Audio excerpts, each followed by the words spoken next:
So we get to the challenge, and Jeff says that there are 3 options for reward. You can either take a burger with fries and cookies and beer and a whole bunch of other stuff, loved one letters, or an advantage in the game. And he said, I'll give you a second to think about it, and then you can decide, show me your plaque, and that's what you're competing for. And so there'll be 3 separate competitions going on, and you're only playing against the people who are competing for the same thing.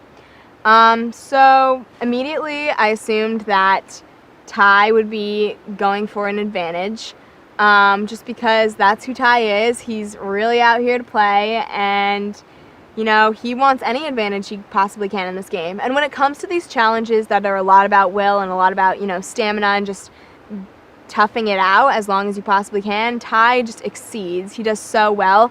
So I knew that I would not have any chance in the advantage. And then I knew that probably a lot of people were thinking the same thing. I knew that Jason and Scott were probably assuming Ty's going to go for advantage, so I'm going to go for food because they're hungry. They want to eat. And so I decided to go for letters from home, or like letters from loved ones, because I thought that that would probably be the least amount of people going for loved one letters, and I'd probably have the best opportunity of winning something. So that's what I did, and it ended up just being me and Joe for the loved one letters, which was perfect because Joe was the first one out, as usual. I hate to say it, but it's kind of the pattern. And I won my loved one letters, which was awesome. The thing about the loved one letters, I guess when you're watching it on TV and you're like, they're only out there 25 days, and how it's not that long. They're going to see their family soon. It's really not a big deal.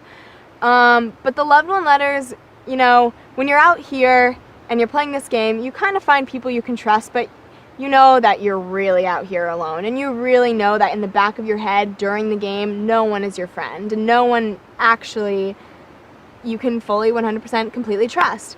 And I think that your family is someone that you should be able to 100% completely trust. I know that I have full trust in my family, and I go to my family for everything. And I know that, I have my friends and I love my friends, but my family is my rock, and my family is, what gets me through hard times. So having loved one letters kind of gives you that just like boost to keep going, and that boost to, stay out here and stick it out, because it's who you're playing for. It's what, you could have a million different reasons to win this $1 million, but in the back of your head, you're doing it to make, or at least for me, I'm doing it to make my family proud. I'm doing it to prove something to my family.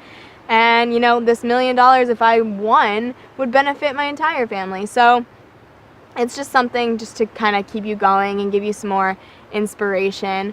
And me being a college student too, I rarely see my family. I'm away at school most of the year, and I see my family major holidays, and that's about it. So being out here and not even having the ability to call them or text them or Skype them or do anything, have any communication with anyone, the loved one letters was a big thing for me, because it's something that just brings me back into reality and reminds me that this game is temporary. It's not real life. It's acute. It's going to be over, and I'm going to be back with, the people I fully trust at some point soon, and it just kind of gives you a little push.